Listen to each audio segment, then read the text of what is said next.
Now, the charge against Sergeant Goss is of malicious prosecution, and that is the reason why the case is being heard in Fulchester today rather than Toxton, so that local feelings cannot prejudice the course of justice. Now, it is not disputed by the defence in this case that Benjamin Easter, the plaintiff, was arrested by Sergeant Goss, the defendant, on a charge of assaulting a police officer in the course of his duty.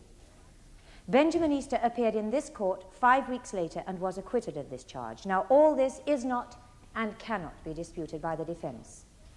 What are disputed are the circumstances that led up to the alleged assault and the motives of the defendant in bringing the subsequent prosecution. I call Benjamin Easter, my lord.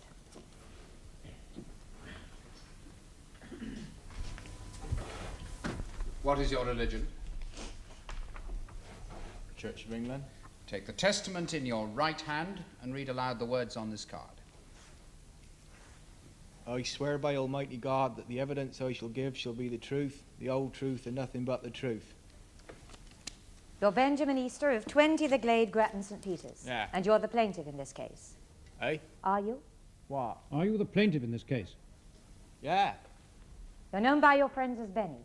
Yeah. Benny Easter. That's right. Now, what is your profession, Mr. Easter? Mechanic. And your hobby?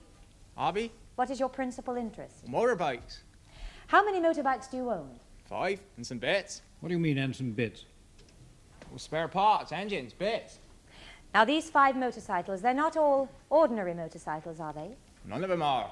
Are any of them racing motorcycles? Well, dirt track, cinder track racing, scrambling. There's one road racing machine, and there's the one I go to work on. Good. Now, the Glade at Grattan, St. Peter's, this is the name of the council estate at the southern end of the village, and this is where you live. That's right. And there's a group of you who have a common interest in motorbikes, and you form something of a club on the estate. Yeah. Now, Mr. Easter, would you give the court a brief outline of the nature and the activities of this club? Ah, well, an outline. Well, it's called the Thunderbolts. That's just the name, like. And you get asked to it. And you have to have a bike over 500 cc's. Would you clarify that point, please, Mr. Easter? Sorry? Without the chewing gum. Oh.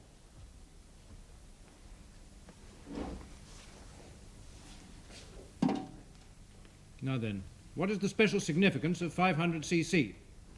What's the significance? That's what I'm trying to ascertain. No significance. Well, what is the normal number of cc for a motorbicycle? There's no normal number. They come in all sizes. Is 500 cc a large motorbicycle, a particularly fast motorbicycle? No. Do you have such a motorbicycle? Yeah. Well, what is the top speed of your motorbicycle? 123. Miles per hour? Yeah. Yes, go on. You haven't ever done that speed, Mr. Easter? Oh, not on the road, no, ma'am. Good. Now, Mr. Easter, you were telling us about your club, the Thunderbolts. Are all the members of the club from the estate? Yeah, they are. And is this one of the conditions of membership? No, it's just how it turns out. Now, would you tell us about the activities of the club? Certainly. We go out on the bikes, repair them, tune them, take them apart, put them together again, ride them about, and we go racing, go scrambling, have practices. Yes? Yeah. What is scrambling? We'll go scrambling meetings. Oh, it's rough racing over open country. How do you describe it? Well, rather like point to point, only on motorcycles. Oh, there's no jumps. It's a course. You race around the course, only instead of it being flat, it's rough. Rough is 8 and fine. You know, up hills, over the grass. Maybe you've got a riverbed, you know? You might find yourself flying through the air some of the time. Downhill about 1 in 3. And you're racing? Yeah. But it must be quite dangerous. Oh, can be. But it's your hobby. Yeah. Now, you mentioned you have other races. Can you tell us about those? Where's dirt track, cinder track, all sorts. And you enter for these as well? Yeah. My lord, is all this detail necessary or relevant? Miss Tate? I'd hope my learned friend would bear with me, my lord. I'm trying to establish that Mr. Easter is a motorcycle enthusiast, and his activities, which will be described in the court today, are very typical of such an enthusiast. Is this at issue? Not in the slightest, my lord.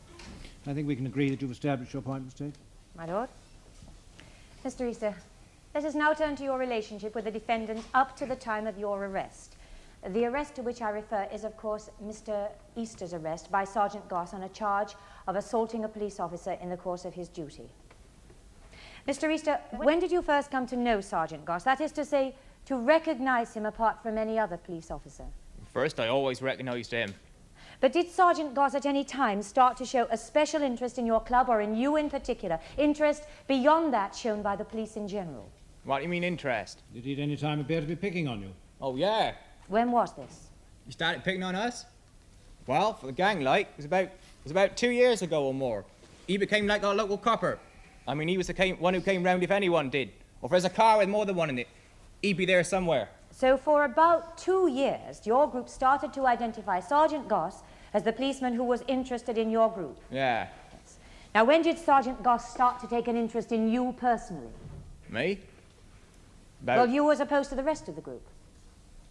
About 8 weeks ago. 8 weeks before the arrest. Now, were you doing anything at that time that could have attracted his animosity? Made him dislike you personally? Well, we knocking around with his daughter. He didn't like it. What do you mean, knocking around? I've been going out with her. She was your girlfriend? Yeah. How long had she been your girlfriend? Knocking on 3 months. And was Sergeant Goss unhappy about this association? My lord. Yes, kindly rephrase the question, Mr. Did Sergeant Goss ever appear to be unhappy about your association with his daughter? Definitely. Now, can you tell the court of any incident in which you felt that Sergeant Goss was picking on you personally? I mean, you individually, as opposed to any other member of your group. Well, coming back from work, but one thing, I never take my papers when I go to work. No, why not? Well, I'm in my overalls. They get all messed up and crumpled. I just not take them normally. Yes, go on.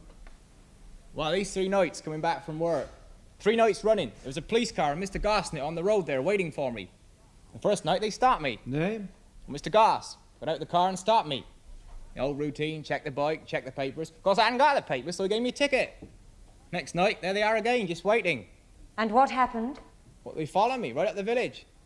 Well, I go along the Brampton Road, that's the main road, and I turn off at East Allington, turn left at Coles Cross, and I come down through Woodford to the village. And they followed you all this way? Yeah, But they didn't follow you into the village? yeah, Now, did they or didn't they? I didn't. Very well. Now, after the 3 nights, did they stop following you? I went a different way. To avoid them? Yeah. And was there any repetition of this? Well, I kept going a different way for a few days. But then they started a couple of times in the mornings. The same thing? Yeah, just following. And how many weeks before the arrest did this happen? About 3 weeks.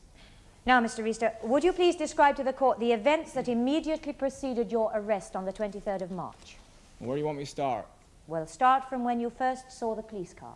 We saw the car, yeah. Well, I heard a shout.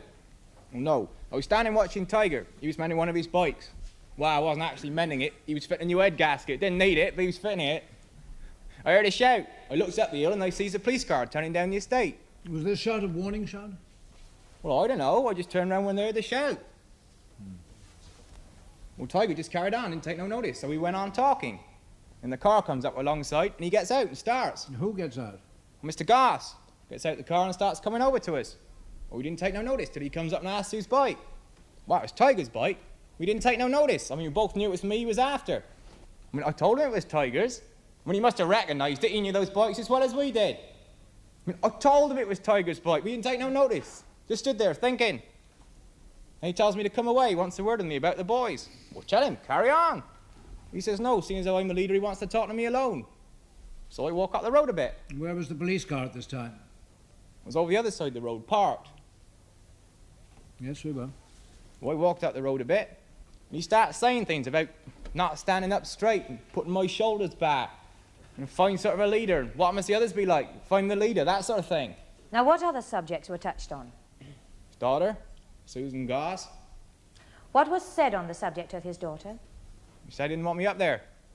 He said he knew all about it. He kept saying it. Don't you worry, I know all about it. Now, do you know what he meant when he said he knew all about it? Well, I didn't know, but I guessed. And my lord, the witness's guesses are quite irrelevant, since the defendant will be able to testify later as to what he meant by, if indeed he made this alleged remark. Yes, I suppose that what the plaintiff believed the defendant meant is important, Miss Day? Oh, yes, my lord. It is indeed a crucial incident in the case. Well, go on. My lord? Mr. Easter, what do you think Sergeant Goss meant when he said he knew all about it? Well, I knew she was in the club. That she was pregnant. I'm pregnant, yeah.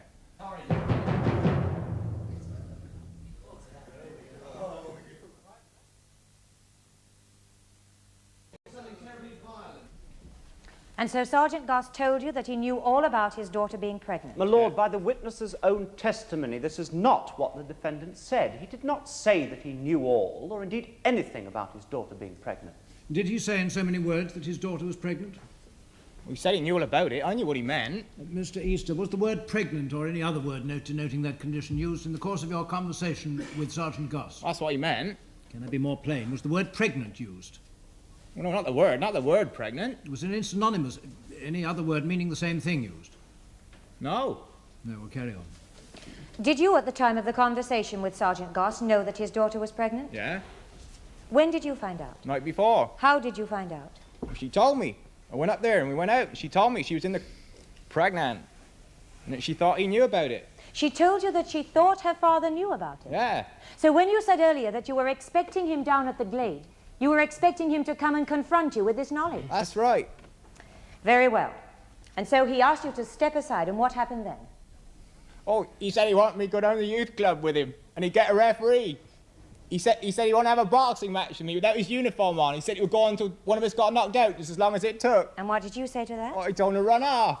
Did you use those words? Whoa, Tom wasn't interested. And what happened? Well, he kept going on about it. He was kind of standing up close to me. And he kept kind of shuffling up to me, getting very close, talking right into my ear. I was kind of looking away like. And he was pushing me over, pushing me down some steps. Or we was by one of the gates, front gate. And he was going on that I was a coward. Look at me, not standing up for myself, not even able to stand my ground. And he goes to push me over, push me down the steps. So I pushed past him. And then? Well, he stumbled back a bit, putting it on. And then What he do you mean come putting it on? putting out that I did him harder than I had, my lord. You mean he pretended that you pushed him harder than you did? That's right, my lord. Yes, I see. Go on. Well, he stumbled back a bit. And then he came at me.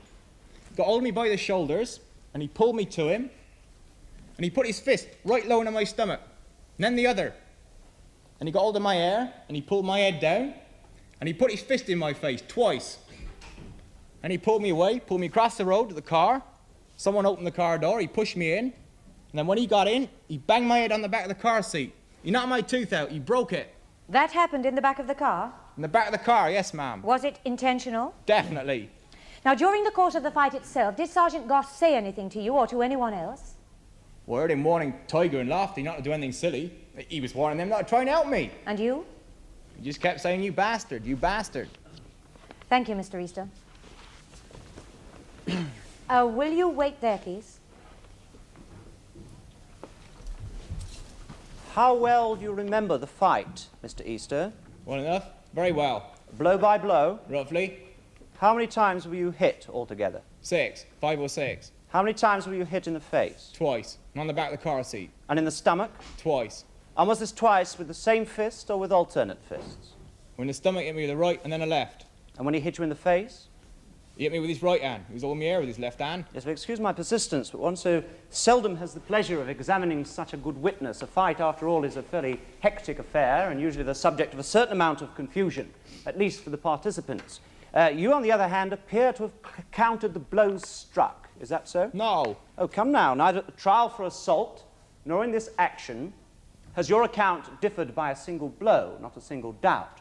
Now, if you were not memorizing the fight and counting the blows as it happened, how do you account for this exceptional accuracy? Well, I don't know, I just remember it.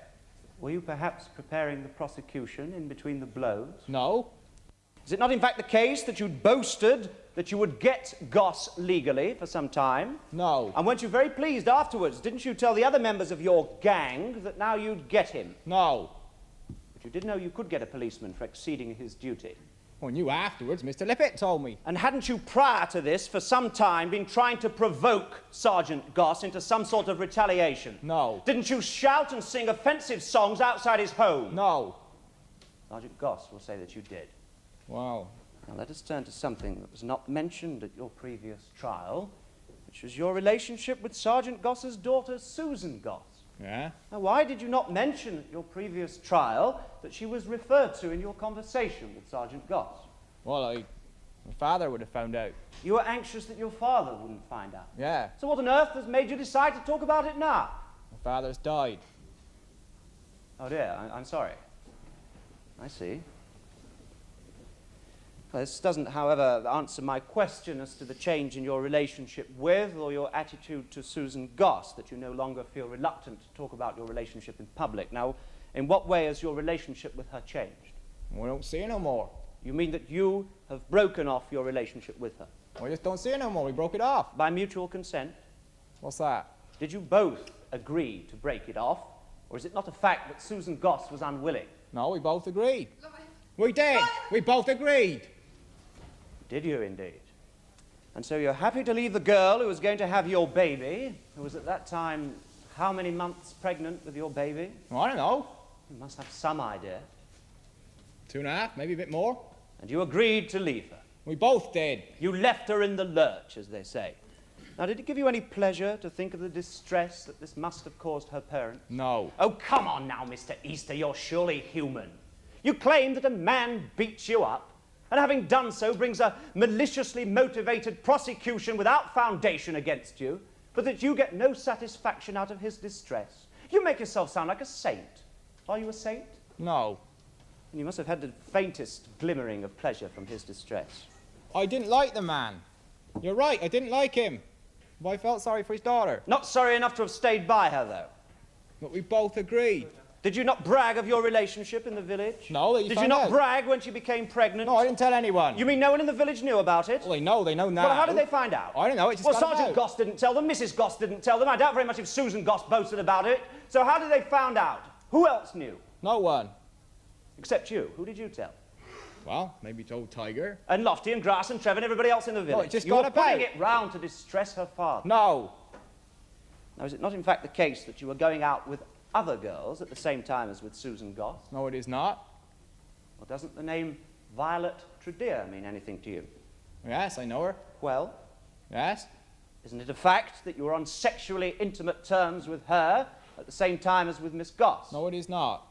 Well, what was the exact nature of your relationship with Miss Tredear, then?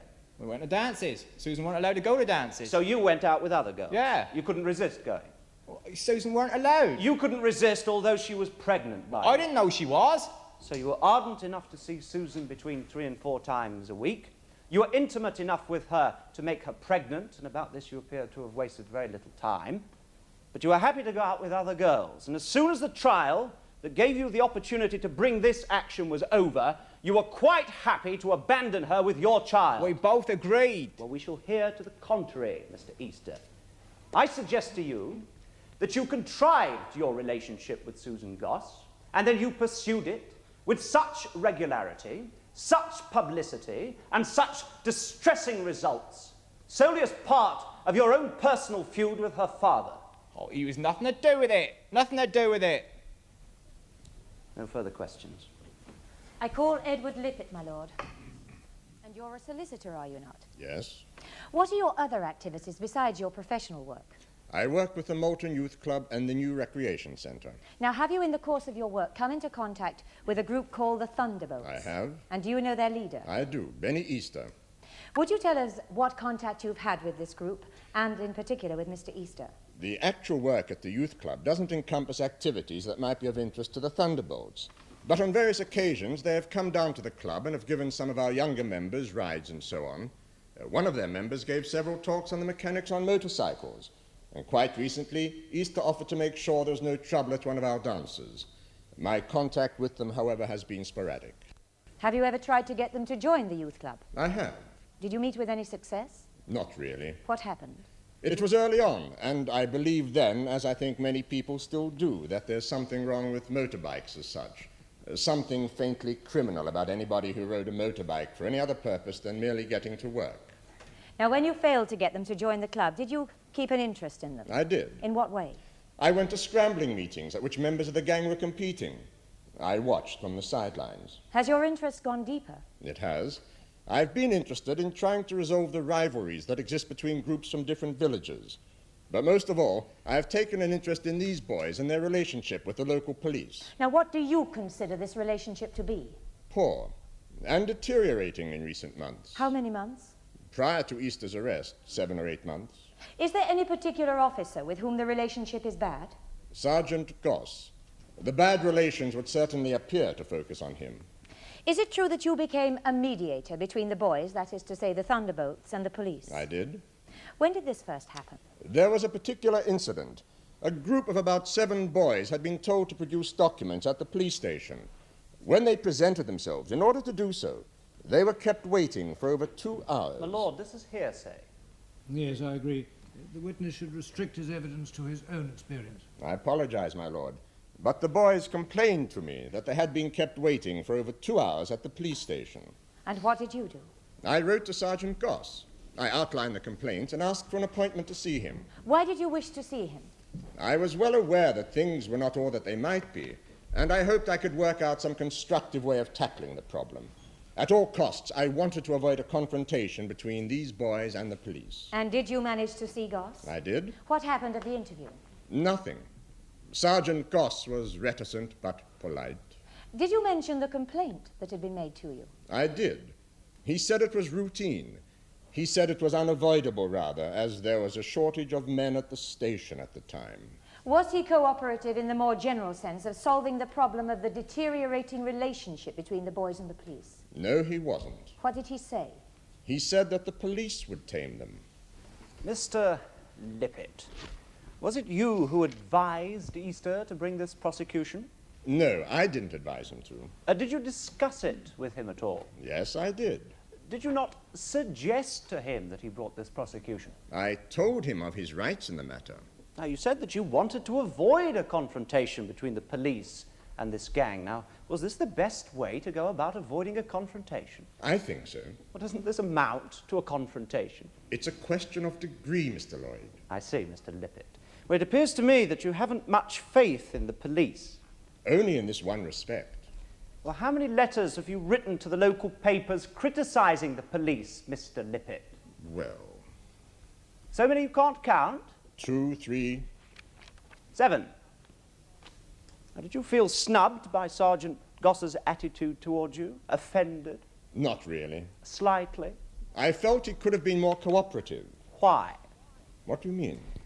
I mean, why, Mr. Lippett, should Sergeant Goss have been more cooperative with you? Who are you? What authority do you hold? And you were, after all, trying to tell him and the police in general how to do their job. Not at all. I was trying to iron things out. Of course you were. Thank you.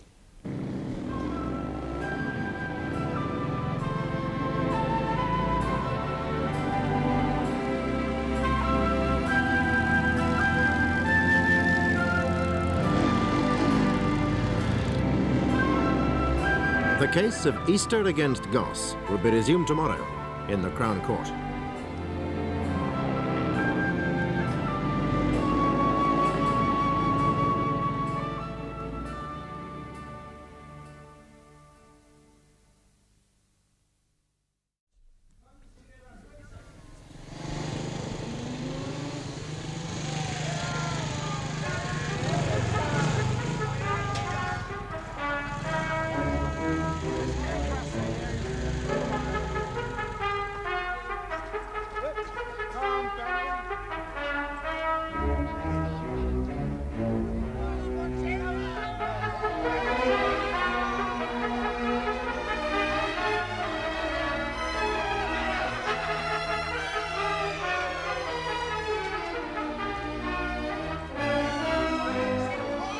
Sergeant Goss of the Toxton Police Force is accused of malicious prosecution. He's the defendant in a civil action being brought by Benjamin Easter, the leader of a gang of youths called the Thunderbolts. He alleges that Goss beat him up on an evening in March and subsequently brought a prosecution against him for assaulting a police officer. Easter was acquitted of this charge and then brought this action for malicious prosecution, which is being heard in Fulchester because of the strong local feelings the case has aroused in Toxton. In the witness box is John Tucker, another member of the Thunderbolts gang. Mr. Tucker, are you a member of a group of motorcycle enthusiasts called the Thunderbolts, I am, Your Honour. of which Benny Easter is the leader? That's correct, Your Honour. You don't have to call me Your Honour. I'm sorry. There's no need to be unflattered. Now, Mr. Tucker, are the Thunderbolts a law-abiding group? Oh, yes. Brought together purely by the common interest, that is to say, motorcycles? Yes. But don't you like to get together to do a bit of hell-raising? No, ma'am. But you like to have burn-ups in the back lane? Not at all, ma'am. Well, isn't that half the fun? No, ma'am, wouldn't be no fun at all. In what way? Wow, it would be Why is that? no fun having a burn-up around the back streets in Grattan. It would be too narrow. It would be dangerous. I mean, couldn't do no speed. Now, what do you mean by speed? Wow, it would be dangerous to over 25 mile an hour on the roads. Now, if this is not what the group do, what do they do? Scrambling, dirt track racing, going to meetings, keeping the bikes in good shape, you know. Do you think the police take a special interest in the group? Well, they do that, show a good deal of interest. Is this interest warranted? Oh, no, we hardly never do nothing. Do you think the police are unfair to you? Yes, certainly, ma'am. Can you think of any particular interest? Yes, certainly. You have finished. Oh, yes. Please carry on. I'll tell you about a time. Me, Benny, Grass and Trev was going to a meeting over at Street. We had a trailer with a bike hitched up to the bread van. Trevor has the bread van Saturdays, and with the trailer hitched up to it. What sort of a meeting were you going to, Mr. Tucker? We was going to a scrambling meeting, Your Honour, my lord. And we had the trailer hitched up fine, everything fine, and we had 20 minutes to be there at 2 o'clock. And we were just 50 yards up the glade when down, round the bend, down the hill comes the police car and stops right in front of us in the middle of the road. Now he gets. This is what he does. He doesn't say nothing to his bloke driving, but he makes us back away and pulling at the side of the road. And then here it all goes, it starts. Does it start? You think we was drug smuggling.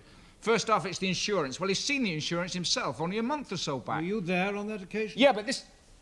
Your Honour, sorry. Yeah, but this time he wants to see if it's fixed up for towing a trailer. He says. Of course it was, clear as daylight. Had a bracket on the back for towing a trailer. It wasn't like he wouldn't be insured for it. Anyhow, he's satisfied himself with that, and he's taken his time. Mind you, he knew what time we had to be there. He knew where we was to. He knew the meeting started at 2:30. But he was all for just keeping us there while he checked the trailer over. He had us take the trailer off the van, undo the coupling like. He had us take the bikes off it. There was 4 bikes on it. And then he had to look at the springs underneath you. You think he was buying her off us. How long did he detain you? Let me see. We were leaving just after 2. By the time he finished with us, we didn't get off until after 2:30. Then he followed us all the way there to make sure we didn't hurry up too much. And did being late spoil your afternoon? It did, wrecked it. I missed my first 2 races, so did Benny and Trev and Grass. Thank you, Mr. Tucker.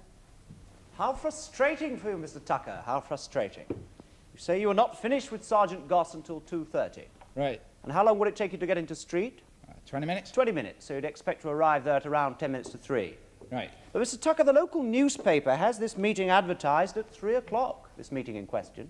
Did it? Yeah, but we were competitors. We had to be there half an hour early. I see. You can hardly expect Sergeant Goss to have known that. We told him. And is it not true that with 4 motorcycles on this trailer attached to a bread van, that he was well within the scope of his duty in checking it? He checked it all right. And was right to do so. No, it was ridiculous. Mr. Tucker, did you ever take part in meetings outside Sergeant Goss's home and sing foul songs and shout at his wife? No. And were you amongst the gang that used to thunder past his house in the small hours of the morning on motorcycles? No.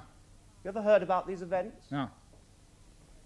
Now, do you consider that you were persecuted by the police? I wasn't. Benny was. You weren't. Thank you, Mr. Tucker. I call Mrs. Amanda Grant. And did you see the incident between Sergeant Goss and Benjamin Easter on March the 23rd this year? That's right. Would you describe what you saw, Mrs. Grant, please? Certainly. I came out of my gate and I saw the police car and I thought, oh, trouble. There's been so much of it, you see. And I thought of Benny Easter knocking about with a Goss daughter, and we knew Goss didn't like it. So I seen the car and I seen him and I knew something was up. I guess there was. Well, the car stops in the middle of the road, the way they do, and Goss gets out. And he goes across the road and starts up talking to the 2 lads by the pavement. That's Easter and Tucker. Benjamin Easter and John Tucker, Your Honour. Yeah. Well, Tommy didn't take no notice. I'm sorry, Mrs. Grant. Tommy. Which one is Tommy? Oh, I beg your pardon, Your Honour. John. Yes. John Tucker. I see. Well, he didn't look up. And the way he was behaving, I was surprised it was Benny Easter Sergeant Goss takes an interest in. I'd have been far more to do with John. Anyway, that's how it was. Then, as you know by now, Sergeant Goss takes Benny by the arm and he pushes him up the road a bit and follows him. Now, I couldn't hear what they were saying, but I knew he was talking to him and he follows him up the road away from where John is tinkering with his bike. Now, I am going to say this. Them boys have been told not to tinker with their bikes by the side of the road. In that way, they do leave an awful mess sometimes. But that's not what I'm here to say. But it did surprise me that that wasn't what Mr. Goss was on to. Anyway, he seems only to be interested in Benny. And he's talking away to him, and he's getting in very close to him. Mrs. Grant, you must make it clear who is talking to whom. Sergeant Goss is to Benny, Your Honour, my lord. I see. Go on. And he's getting very close to him, right in close. And then I see him shoving against him and pushing him, and I could see he was out for trouble. But all the while, I could see that Benny wasn't meeting his eye, and I thought, good lad, don't you give in to it. And all the time, Goss is pushing him towards the gate at number 17. That's on the right-hand side, those houses with the steps down to the paths, you know. And he's pushing Benny, just walking on to him like, and towards these steps. And then Benny taps him. He just taps him to try and get round him, to stop him falling down the steps, and then it starts. Then Goss goes into him. Oh, he was merciless. I thought there was going to be a battle royal. I was surprised Benny could restrain himself. He hardly did a thing to defend himself. He was doubled up, trying to get away from the blows. And then Goss drags him off across the road and throws him in a car, and they drove off. Now, when you first saw the car, you thought there'd be trouble. That's right. Have you ever seen the police cars down the glade before? Oh, have I? It was like having your own private police force, only they was against us. They were against you? No, but they did seem to be against them boys. They was down there regular. Thank you, Mrs. Grant. Mrs. Grant, where were you going? What were you doing when you came out of your gate and you saw this car? I was going up to the post office. You were going up to the village? That's correct. Now, you lived, you not, Mrs. Grant, at number 27, the Glade? That's right. But, Mrs. Grant, the fight took place outside number 17. Well? Well, Mrs. Grant, if you were going up to the village from number 27, you wouldn't go past number 17. No, you wouldn't. So how did you come to see the fight? My lord, I wonder if my learned friend could find some other word than fight to describe the incident, which I submit is deliberately misleading. In what way is it misleading, Miss Tate? Well, it takes two people to cause a fight, my lord, and as Benny Easter has been acquitted of the charge of assault, he did not take part in a fight. What word would my learned friend prefer? I think incident would be a more accurate and less misleading a word to use, my lord. Well, let's not waste time over this. Incident will do. Continue. Thank you, my lord. And so, Mrs. Grant, how was it that you saw the incident? Well, I walked towards it when I saw the police car. You anticipated a bit of fun. Well, What attracted you? nothing. Well, something must have done. A bit of gossip. I wanted to know what would happen, what was up. Why did you? Was it any of your business? Now, I know what you're saying, but you've got to realise we're very close down there. We're one big family. Yes, I'm sure you all are. And so it was curiosity that took you out of your way. You could call it that. The hope that one of the family would send the copper off with a flea in his ear? No, not that. Oh, at come on now, all. Mrs. Grant. You've got no great love for the police, have I you? think they're fine, but not when they persecute them boys. Now, you said that at one point, before Sergeant Goss hit Easter at all, you say that Easter tapped Sergeant Goss. Yes. Well, I suggest to you that what you call a tap was in fact a blow, that Easter hit Sergeant Goss. No. Well, can you really be sure? Yes. Between a tap and a blow? I can tell the difference. Well, someone else has described it as a push, Mr. Easter himself. Now, was it a tap, or was it a blow, or was it a push? Well, it was like a tap to push him out of the way. He was falling down the steps. And did Sergeant Goss recoil when he was hit? Did he step back? Well, not much. But a bit. I suppose so. Now, perhaps you could tell us how many times Easter was hit by Sergeant Goss. Well, I couldn't say, but several times. Well, Mrs. Grant, you appear to have seen this incident in such close detail. Can't you be more precise than that? Several times. Are you sure it wasn't just once? A heavy enough blow, but once? No, it was more than once. And when Sergeant Goss took Easter across the waiting police car after the incident, you say he threw him into the car. Now, what did you mean by that? He had him by the hair and he pushed him into the car. He sort of pushed and let go. And did Easter fall into the car? Yes, he did. He sort of scrambled. And did he appear to hit his face as he fell? Did he hurt himself? I couldn't see. Thank you, Miss Grant. I call James Goodwill, my lord. I was standing at the back of my van, and I was thinking at him, don't do it, Benny, son. Don't hit him. And he didn't. When you say he never touched him, Mr. Goodwill, to whom are you referring? Neither of them, Your Honour. You mean both of them? Both of them. Oh, they were standing there. They was tense, like they was ready to fight. They were like a couple of curs. They was growling, not looking at each other. And then Benny just pushes round Sergeant Goss, and Goss started into him. He hit him in the stomach, and then gets hold of him by the hair, as far as I can see. pushes the palm of his hand into Benny's face, rubs his nose like, which can be very painful. Now, from where did you see this, Mr. Goodwill? A few yards up from number 6. Now, when you say a few yards up from number 6, what precisely do you mean, Mr. Goodwill? Down from it, to be exact, Your Honour. Down towards the fields, but 'twas only a couple of yards. And did you see any more? Oh, yes, and they started coming towards me. The policeman had Benny Easter by the hair. He had long hair then. Oh, my, he had long hair. And the policeman was pulling him across the road by his hair towards the car. Then the car door opens. Chap inside opens it, and he pushes Benny Easter in. Now, did you see inside the car?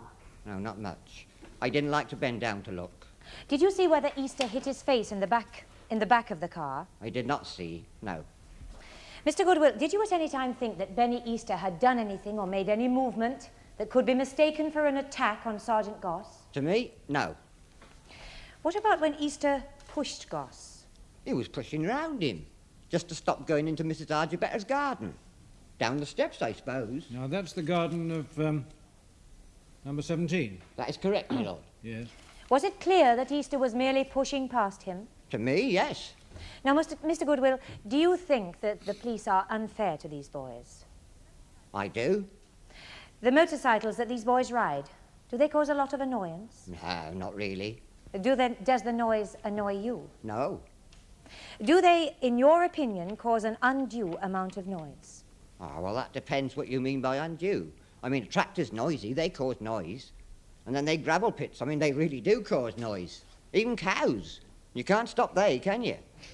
I mean, a cow outside our back window had her calf took away. Kept me awake half the night.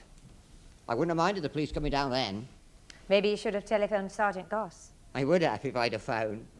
And so the noise of the bikes causes you no more annoyance than normal everyday sounds. That is correct. Thank you, Mr. Goodwill. Mr. Goodwill, you say that the noise of the motorcycles doesn't bother you. Did I? You've just said that. Oh, yeah, well, not a great amount, no. But do they go past your house? Well, they're in the road outside. Yes, but do they go thundering past your house? No. Because the glade is a cul-de-sac, isn't it? That is correct. So they couldn't thunder past your house. Well, not without ending up in the fields. So it's hardly surprising that you're not bothered by the noise. That is the case for the plaintiff, my lord.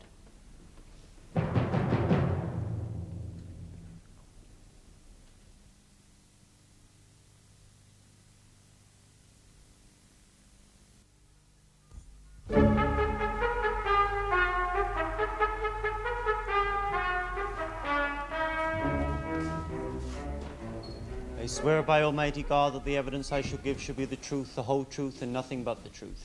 700, Constable, Lumley, Toxton Police Force. Constable Lumley, were you driving the car that took Sergeant Goss to the glade at Grattan St. Peter's on the 23rd of March this year? I was, sir. Did you know beforehand why you were going to the glade? It was a routine check, sir. You knew this? I did, yes, sir. Was it to check on anyone in particular? No, sir. And did it include the whole village? It did, yes, sir. Not just the glade? Oh, no, sir. Now, where were you parked when the incident occurred? On the opposite side of the road, sir. And was there any obstruction to prevent you having a clear view? None, sir. And what did you see? I saw Easter hit Mr. Goss, sir. You saw Easter hit Mr. Goss? I did, yes, sir. How many times? Once, sir. Did he hit him hard? Well, as far as I could see, he did, yes, sir. What makes you think he hit hard? Mr. Goss is a strong man, sir. He seemed to react to the blow. He staggered a bit. And what did Mr. Goss do after he'd been hit? He straightened up, he looked Easter right in the eye and gave him a straight right in the solar plexus. And then? Then he got hold of him. I thought it was by his collar. He dragged him across to the car. I opened the door and Easter got in, sir. Now, did he stumble as he got into the car? He did, yes, sir. He stumbled and fell. He hit his head against the back of the driver's seat. Did he appear to hurt himself? Well, he hit himself pretty hard as he fell. Yes, but did you see if he'd hurt himself? Did you see any blood? I did afterwards. When he looked up, it seemed that his lip was bleeding, and then later he showed us that he'd broken his tooth. He accused Mr. Goss of breaking it on purpose. And had Mr. Goss broken it on purpose? No, sir. And was Mr. Goss even touching Easter when this happened? No, sir. Thank you, Constable. Sir. Constable, you say this was an entirely routine check. Yes, ma'am. Is there anyone else whom you check on as often as you check on Benny Easter? There wasn't anyone else called Just answer the question, Constable, please. Possibly not, ma'am. Right. You see, what I cannot understand about this case is If, as you say, you clearly saw Sergeant Goss being assaulted, if, as you say, you clearly saw him stagger under the blow, then why did you not come to his assistance?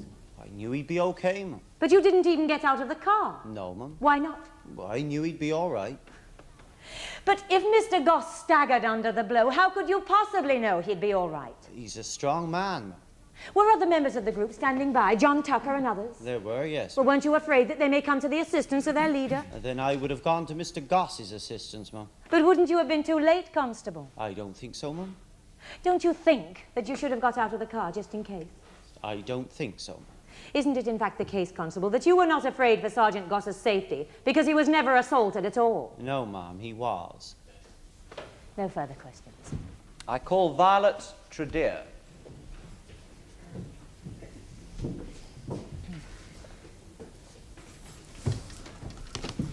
You are Violet Tredear of number 11 Pettifer Close, Otterspire. Yes. A lady's hairdresser by profession. Yes. Now, you know Benny Easter, Miss Tredear? Yes. Do you know him well? Yes. Did he ever talk to you about Sergeant Goss? All the time. And did you get the impression that he didn't like Sergeant Goss? He hated him. And how did you gather this? Things he said. He never talked about anything else when I saw him. What sort of things did he say? Oh, it was always about how he'd get him, how he'd do this and that when he got him, how he'd done this and that. What sort of things did he say he'd done? Well, he used to tell me how he'd been up to his cottage with the gang and how they'd thrown things in the garden. Oh, there were disgusting things they'd done at night. They'd gone into Mr. and Mrs. Goss' garden and done things.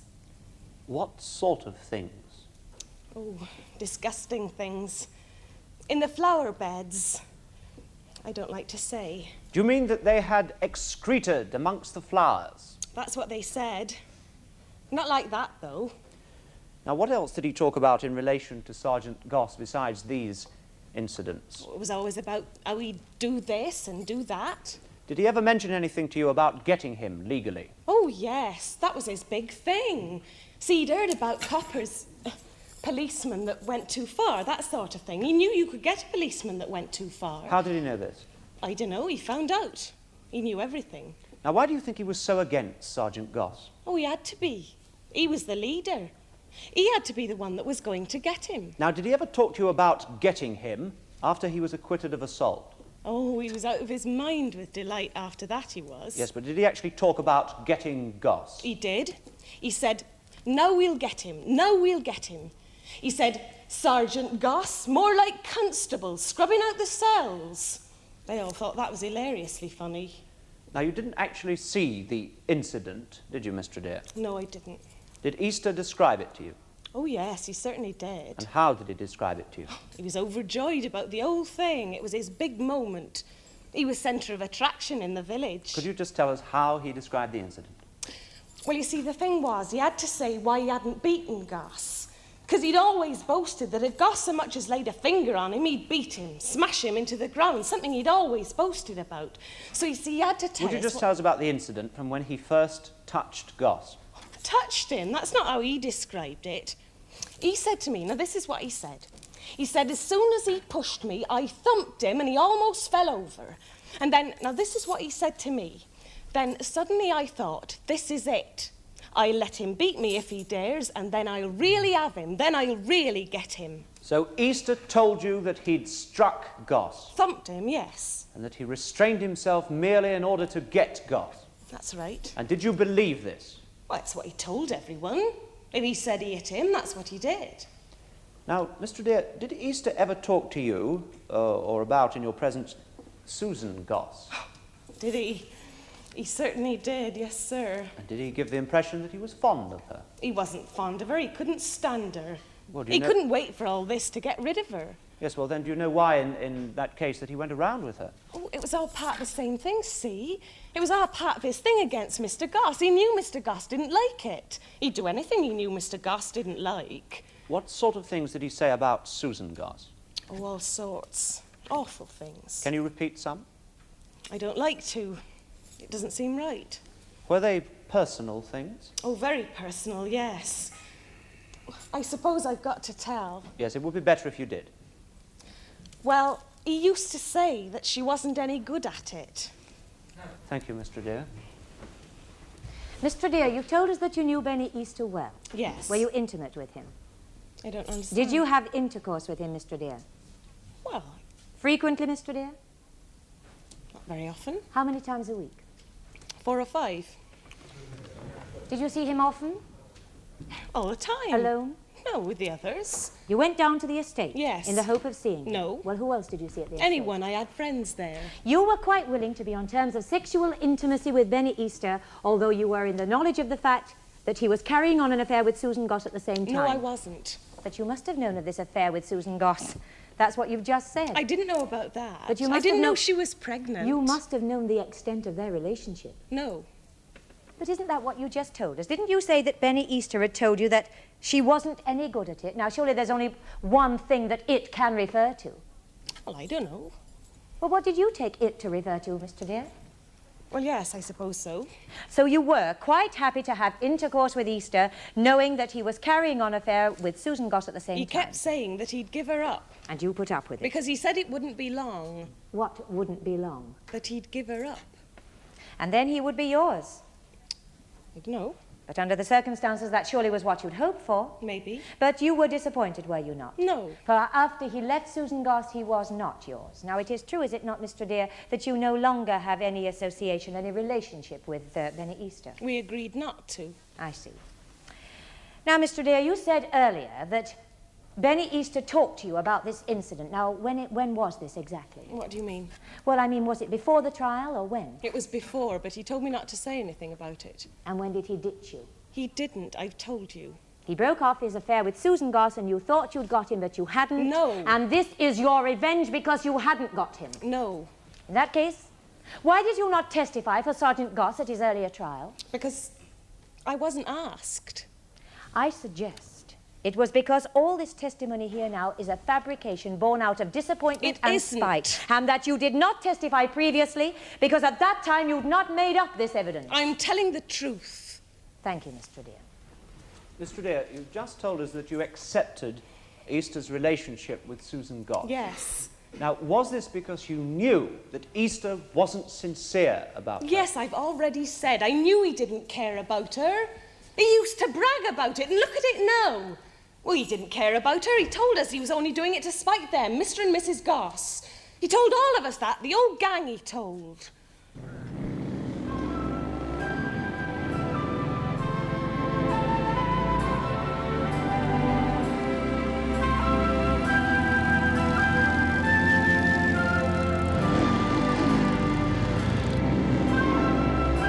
The case of Easter against Goss will be resumed tomorrow in the Crown Court.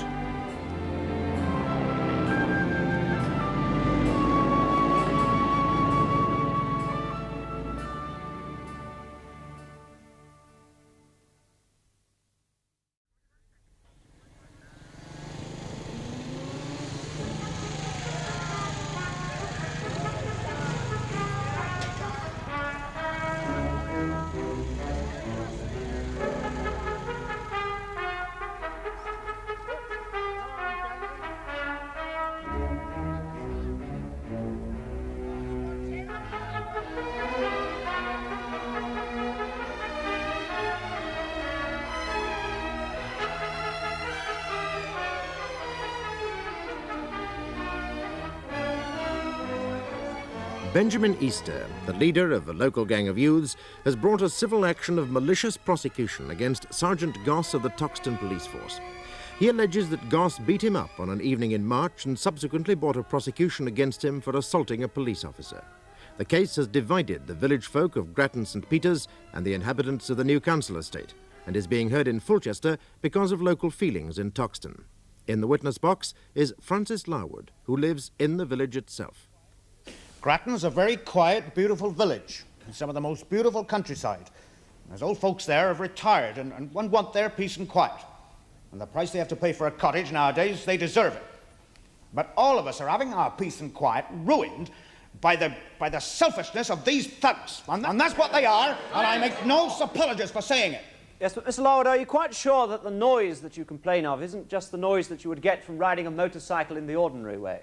Absolutely certain of it, sir. So you're not against the motorcycle as such? It would be funny if I were. I ride a motorbike myself. Against it, I rely on it. And that's why I know how unnecessary all this noise is. I ride a motorbike and sidecar. I come into the village along the Moulton Road, go through the village itself. As soon as I get to the first set of cottages on the right-hand side, I just switch off the engine and freewheel the rest of the way. I slip in quiet as a mouse. Well, even my wife don't hear me come home often as not till I go through that gate. That old gate makes more noise than I do on my bike. Yes, Miss Larwood. Now, would you describe to the court any particular incident that caused you to call out Sergeant Goss? Oh, well, there's many. One comes to mind, though, straight away. One of many, that is. You ladies and gentlemen have got to understand that I am not some old crotchet that goes to bed at 9 and doesn't want to hear another whisper until I get up in the morning. Nothing like that. I watch the telly till close down often as not, so it's not that I go to bed that early. Well, I was at my house this particular night. It was a Saturday night, and it must have been about just after 11, because I'd been in bed about 20 minutes. And then this bike comes roaring down through the village, right past my bedroom window. It was like living beside a racetrack. Well, I cursed it, the way I do now, but I thought no more of it. 15 minutes later, again. And that went on at quarter-hour intervals, regular as the church clock. Well, 3 more times, and I had had enough. Now, I knew they'd still be awake next door. That's Mr. and Mrs. Slater. And I said to them, well, if you won't ring, I will. I don't have a phone myself, and it's necessary to use the neighbour's phone, which, of course, they don't mind, because we have a common interest in this. You mean they also suffer from these disturbances? Well, of course they do. How shouldn't they? Well, why don't they phone Sergeant Goss? Well, they say they don't like to. Well, Miss Larwood, are you the only person in the village who calls out Sergeant Goss in this way? Oh, Lord, no. No, that very night, the one I was just saying. I was on the phone for him, and he'd already left, or someone had got in there first, and he'd already gone out. And has Sergeant Goss always been willing to come out to these calls? Well, ever since it got really bad, he's been willing, yes. You, in fact, rely on Sergeant Goss for this sort of protection? I do. The old village does. He's a friend in need. It really amazes me to think that a man who's done so much good for the village should end up in the dock for it. It really beats me. Thank you very much indeed, Mr. Larwood. Mr. Larwood, how many times have you called out Sergeant Goss yourself? Oh, well, 10 or 12 times easily. And from his home or the police station? Both. At night, we ring him at his home. Has he encouraged you to do this? Well, he's always been very willing, very helpful. And he's an ally. And we go on turning to him, and we're very grateful to him. Oh, I'm sure you are, Mr. Larwood. Have you ever been present when Sergeant Goss arrives? Have you ever seen him coping with one of his cases? No, there's been no cause to. Have you ever been in the glade when he's made one of his routine checks? I've no occasion to be in the glade, none at all. Have you no friends there? No. But you do consider it part of the village? Well, it is, isn't it? It's not whether I consider it to be, it is. Oh, geographically it is, Mr. Larwood, but then is it part of the village in spirit? Ah, now you've lost me. Yes, I must confess you're rather losing me, Miss Tate. Is it really relevant whether the glade or the estate, as you seem to prefer to call it, is part of this village or not? It is only relevant, my lord, if there is a rivalry or natural friction between the two sections which has found battleground in this court. Yes, I see. Continue. My lord? Mr. Larwood, you say you ride a motorcycle. That's correct. Do you ride it for any other purpose than getting from one place to another? What other purpose is there? Well, purely for pleasure. Well, I enjoy it well enough. Now, you say you enter the village and you turn off your engine. That's right. And you freewheel to your front gate. That's correct. Are you aware that you could be charged with driving without due care and attention? For freewheeling? For freewheeling. No, I'm not. Well, I assure you, you could be. And that, therefore, you will understand that under the circumstances, the boys did not follow your example. I've never heard that before. Are you not one of the hardcore who are in constant and continual complaint to the police about the behavior of these boys? Well, there's a group of us, yes. How many in the group? Well, it's nothing formal, you understand. There are 10 or 12 regular. What would you say was the population of Grattan St. Peter's? 700 thereabouts, 720, I think. And so out of a population of 700, 10 or 12 people regularly protest. Is that correct? Well, there are others. Thank you, Mr. Larwood. No re-examination, my lord. You may stand down, Mr. Larwood. I call Susan Goss. Miss Goss, would you like to sit down while you give your evidence? Right, I'll stand. Very well. You're Susan Goss of Appletree Cottage, Summerley near Toxton, and you're the daughter of the defendant, Sergeant Goss. Yes. Now, Miss Goss, I shall try not to keep you too long. Is your relationship with your father a happy one? Yes, up and down. Now, was it up or down when you were going about with Benny Easter? Oh, it wasn't too good. Did your father object to you going out with Easter? Well, he didn't stop me, except for going to dances, but then he wouldn't ever let me go to dances. So he certainly hadn't forbidden you to see Easter? No. Now, what do you think worried him about your relationship with Easter? Oh, he said he didn't like me going on the back of the bikes. He thought it was dangerous. He wanted me to wear a crash helmet, but I wouldn't. But this is before crash helmets became compulsory. I suppose so. I didn't know they were. Now, Miss Goss, have you now broken off your relationship with Easter? Yes. Miss Goss, would you speak a little louder so that the jury can hear you? Yes. And was this your wish? No. Did he give you any reason why he wanted to break off the relationship? He said it wouldn't be possible anymore. This was after his acquittal? Yes. How long afterwards? 6 days. Tuesday. And that was just after he'd decided to bring this action against your father? Yes. Now, Miss Goss, you were pregnant by Easter. Yes. Are you certain that he is the father? Yes. Absolutely certain. Mr. Lloyd, you must confine your questions to those bearing on the issue of malice. My lord. Miss Goss, do you think that your father knew about your pregnancy before he arrested Easter? No, I didn't. You're sure? Yes. I know I hadn't told anyone except him. You mean Easter? Yes. Well, one last question then, Miss Goss. Do you now feel that Easter was using you to get at your father? He was, yes. Thank you. Miss Goss, when did you realize that, as you say, Easter was using you to get at your father? Afterwards. Afterwards, I see. But before that, you thought that Benny Easter was absolutely sincere. Yes. Now, if he was so sincere, why did your father object to you going around with him? Because of the bikes. You mean he liked Easter except that he rode a motorcycle? Well, I don't think he liked him, but... Well, why do you think he didn't like him? Sorry, Did your father say things against Easter? No. Well, did your father ever talk about Easter, even to mention him apart from the bikes? Occasionally. And what did he say on these occasions? Approximately. Well, he'd say maybe not to make so much noise, not to talk too loud outside at night, those sort of things. Didn't he ever suggest you brought him in to meet him? No, he didn't. He knew him. Now, when you found out you were pregnant, Miss Goss, how long was it before you told Easter? About 2 weeks. And did you tell your mother? No. Did she find out? I don't know. She may have. She appeared to know, did she? Sometimes I thought maybe she did. Then, do you really think that she said nothing to your father? Not as far as I know. He'd have been certain to tell me. You were frightened your father would find out? Yes. Why? He would have been angry. So you agreed with Easter to break off the affair until your father had got a little more accustomed to the idea. I see, Miss Goss. No, it wasn't like that at all. Miss Goss, just for the record, did you just say, no, it wasn't like that at all? Yes. Thank you, Miss Goss. This is a hurry.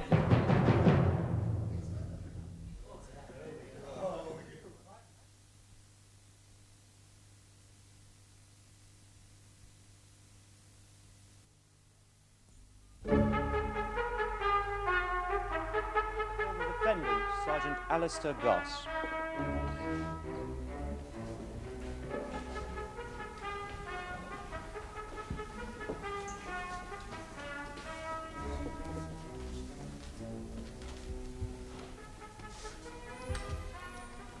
I swear by Almighty God that the evidence I shall give shall be the truth, the whole truth, and nothing but the truth.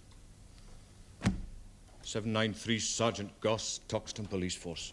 Sergeant Goss, on the 23rd of March this year, did you arrest Benjamin John Easter of number 20 The Glade, Grattan St. Peter's, for assaulting a police officer, that is to say, for assaulting you? I did. In the cul-de-sac that is called The Glade? That is correct. Now, why did you go to The Glade on that day, Mr. Goss? On a routine round. Did you go in order to see Easter? Not specifically. Did you have any business with him? I had, but I wasn't urgent. What business had you with him? I'd had complaints from a local farmer, Mr. Ling, at Preston Barton, that this gang of boys known as the Thunderbolts had been riding their motorcycles across his fields. Now, why did you wish to talk directly to Easter about this? He was the so-called leader of the gang. And I recently decided to employ a policy of trying to exercise some influence on the gang's activities through him. This was a new policy of yours? It was. And would this explain the fact that you appeared to be paying Easter more attention than other members of the gang? It would. And were you in fact paying him more attention? I was, yes. And so you went to the glade, you saw Easter, and you decided to raise this complaint with him? That is correct. Was there any other reason why you wished to see Easter? None. Now, would you tell the court how your conversation went with Easter before the blows that preceded his arrest? He was standing by the side of the road talking to one of the gang, Tucker. Tucker was mending his machine by the pavement, which I pointed out to him was illegal. But you took no action? No. I wanted to talk to Easter.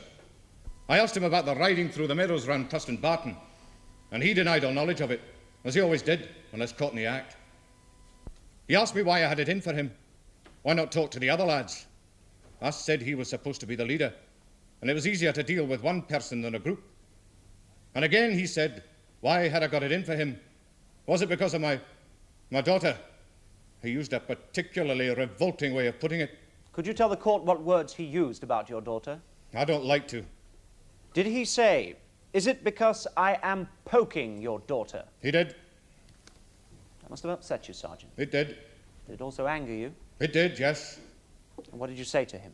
I said he was a disgusting foul-mouthed rat, and that if I was not on duty I would not hesitate to show him what I thought of him. What did he say to that? He said, any time, copper, any time. So I suggested he get his friend Lippet to fix us up at the youth club. Oh dear. All seems rather infantile now. But you understand, I was very angry. He knew how to anger you? Oh yes, they all knew. They knew there was only one way in which they could arouse my anger, and they used it. And never to greater advantage to themselves than on that day. And then what happened? We talked some more. And then he struck me hard on the shoulder and I recoiled. I saw that he was going to go for me, and so I decided to take him straight into the station. Did you hit him at all? I did, yes. How many times? Once. Why did you hit him? As a warning. That you weren't going to let him get away with anything? That is correct. Where did you hit him? In the solar plexus. He doubled up and I got him by the hair. It was longer then. He's tidied himself up. And then I took him over to the car. Now, once inside the car, did you hit him again? No, I didn't touch him. Or was his face bleeding, his mouth? Did you notice? It was. Did you notice that he had a broken tooth? He pointed it out to me in the car on the way to the station. Well, how did it happen, do you know? He tripped as he entered the car. Now, let us recapitulate on a point. Are you, and were you at the time, convinced that Easter was offering violence to you that constituted an assault and merited you using force to defend yourself and to secure his arrest? I was convinced of it, and I still am. And do you consider that your prosecution of him was equally merited? Certainly. You entered into it in good faith? Yes. And with the approval of your superior officers? Yes. Now, you said just now that they all knew how to arouse your anger. Were there occasions when other members of this gang joined in? Several occasions. And not just myself, but my wife. They used to come and stand at the gate of our cottage. They had a particularly repulsive song which they sang about my daughter at the top of their voices, the gang. Why did you never take any legal action against them? Because I didn't want all this brought out. I would have done anything not to have had all this. Sergeant Goss? Yes, I'm sorry. Carry on. Now, how many times were you called out during the 2 years prior to Easter's arrest in order to deal with complaints about this gang?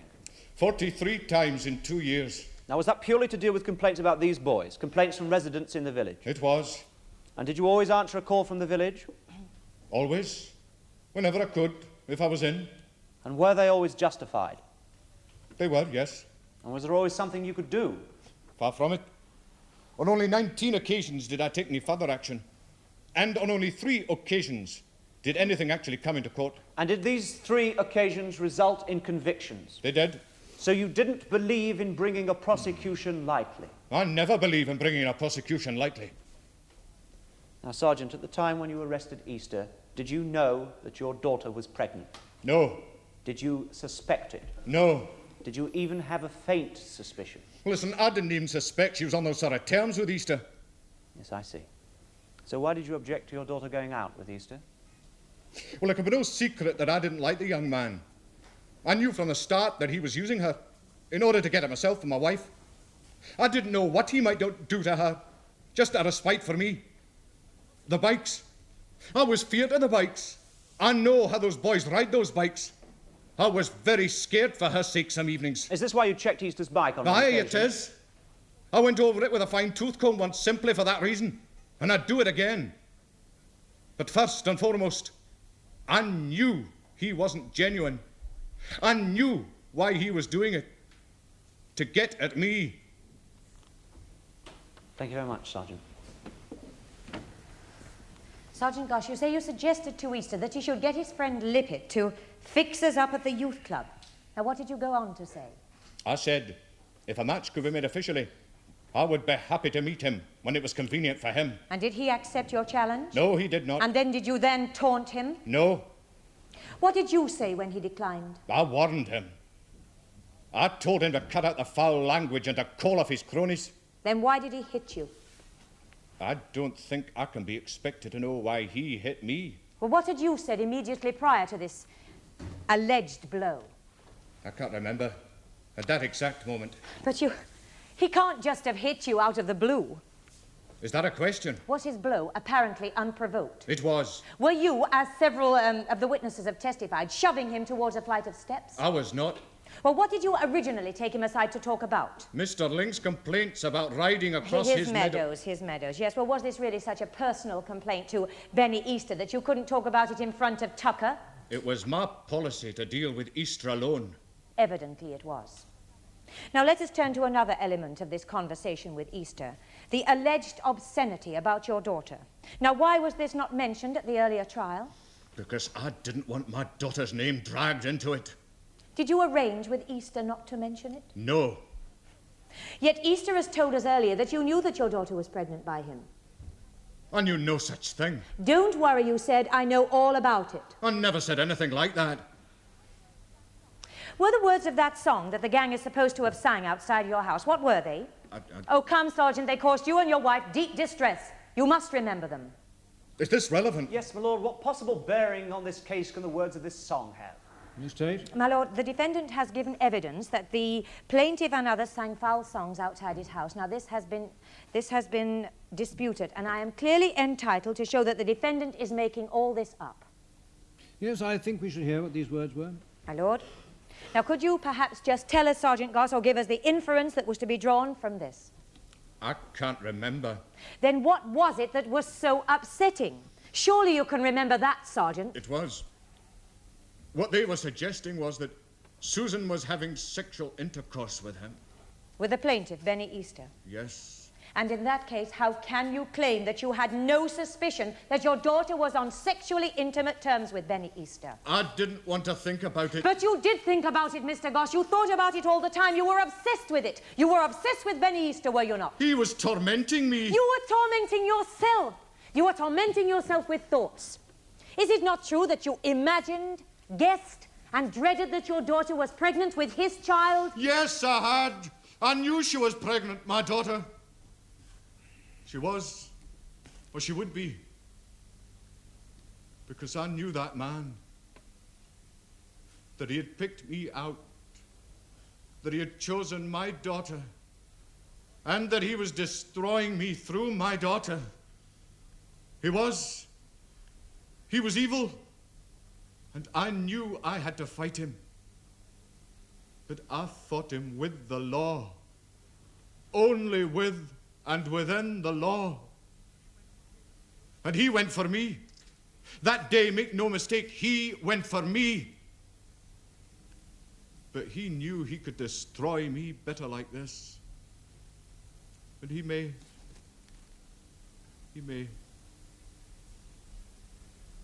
But he is evil.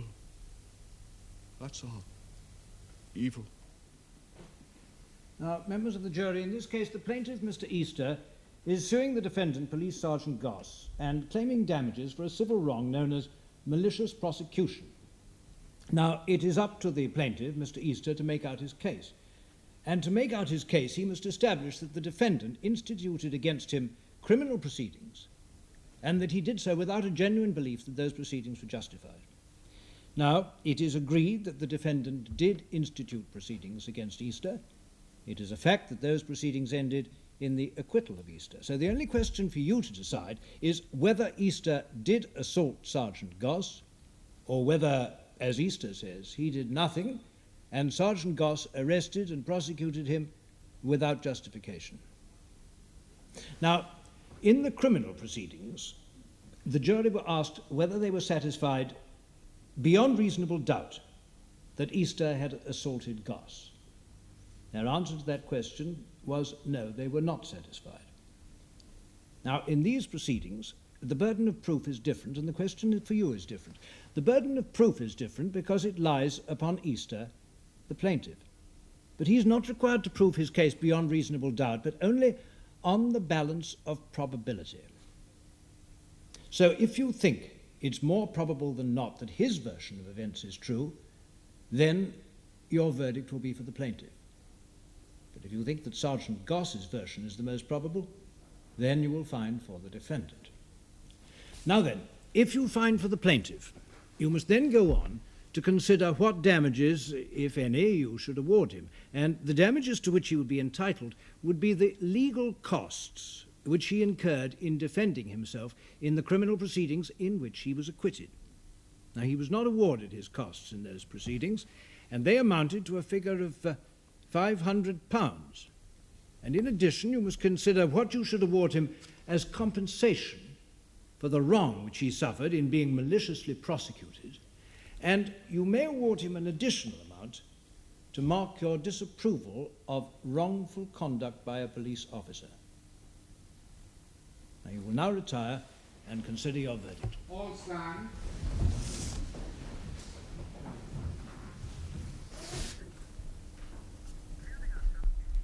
Members of the jury, will your foreman please stand? Just answer this question, yes or no. Have you reached a verdict upon which you are all agreed? Yes. Do you find for the plaintiff or the defendant? For the plaintiff. Now, have you decided on the amount of damages, if any, to be awarded to Mr. Easter? £500, my lord. Very well. I award Benjamin Easter £500 and the costs to be agreed.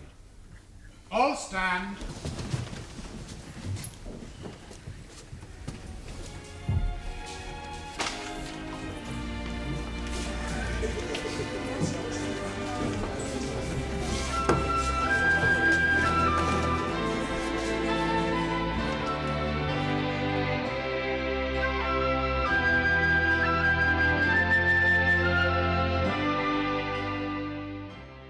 Next week, a chance for you to join another jury in assessing the facts when our cameras return to watch a leading case in the Crown Court.